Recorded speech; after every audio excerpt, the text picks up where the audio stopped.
Hey, today I'm talking about 3 French films, and their English names are The Soft Skin, My American Uncle, and White as Snow.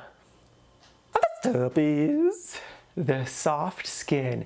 This is a 1964 French New Wave film, and the basic premise is this middle-aged married dude with a child is famous for reasons, but even though he kind of just looks like a regular middle-aged, slightly overweight man, because of his fame, he is able to get the attention of lots of young, attractive people. And then one day he stumbles across this one very attractive woman who he falls madly in love with, and then they actually start a relationship together. And so the movie is basically just about him being in love with this woman. Like, that's the main focus. But then it's also about, like, he's cheating on his wife and, like, destroying his family. And he just kind of, like, he doesn't really care about that aspect because he's just so madly in love with this beautiful young woman. So he's just paying too much attention about their relationship to pay any attention to the disaster that he's creating at home. And it's a really, really interesting film. Because it was a French New Wave film, it definitely felt like a modern film. I will say, for a lot of the movie, I was kind of just sitting in the liked category for me. That was fine, I just wasn't really like that blown away by it. But then I was like, I started piecing things together and I'm like, wait a second. If they do this ballsy thing for the ending and like they stick to it, it deserves to go up a notch. And like it was building and building and building, and I won't say what they did, but they did the cool thing at the end, and I was so happy. I was like, all right, you got it, movie. You bumped yourself up a whole category. Good job. That was a really great, nice, satisfying ending. So yeah, I definitely enjoyed this movie. I would definitely recommend it if you're a fan of 60s French movies, or if you're just intrigued by this. If it doesn't sound that interesting, I don't think the movie will super duper like win you over with its charm or anything. It's definitely interesting and good, but it's not really a movie for like wide modern audiences. But you know, is what it is. So it was good. I enjoyed it, and yeah.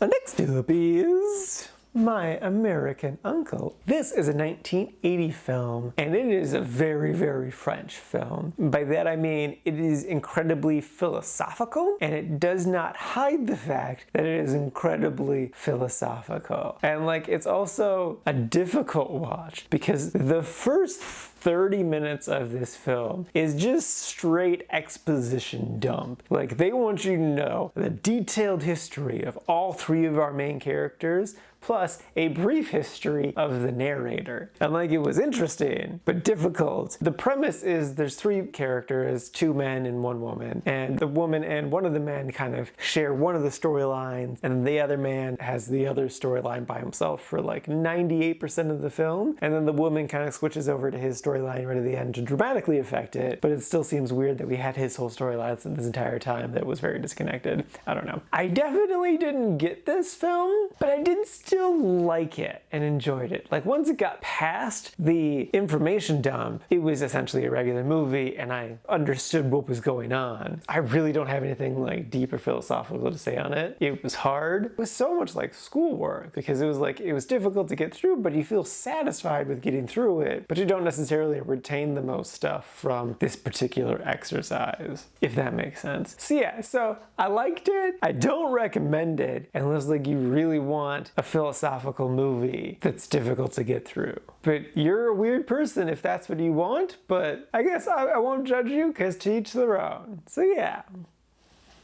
And lastly is White as Snow. This is a modern retelling of Snow White and stars Lou DeLarge. If you're unfamiliar, she was one of my biggest crushes last year. I loved her a lot. She's the whole reason I watched this movie and the only reason I finished this movie. So like I said, it's a modern retelling of Snow White and the 7 Dwarfs, but really this movie should have been called Snow White and the 7 Fucks, because Snow White fucks a lot.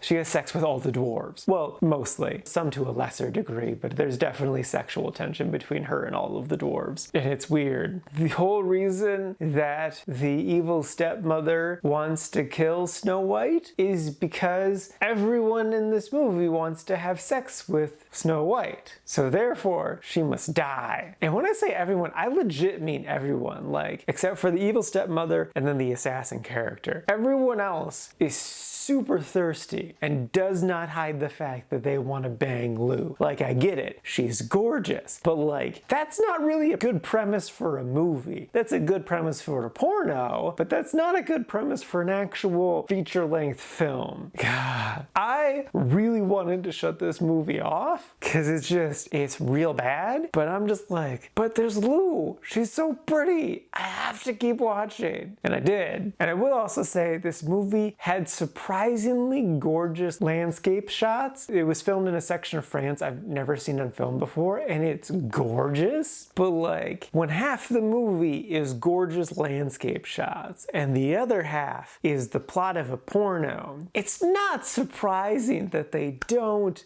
mix. This movie's so bad, it just should have been a porno. The only way I would recommend this movie is if you have a really, really big crush on Lou, like I do. But even then, it's like, it's not worth it. It's so bad. Who thought this was a good idea? Man, it's dumb.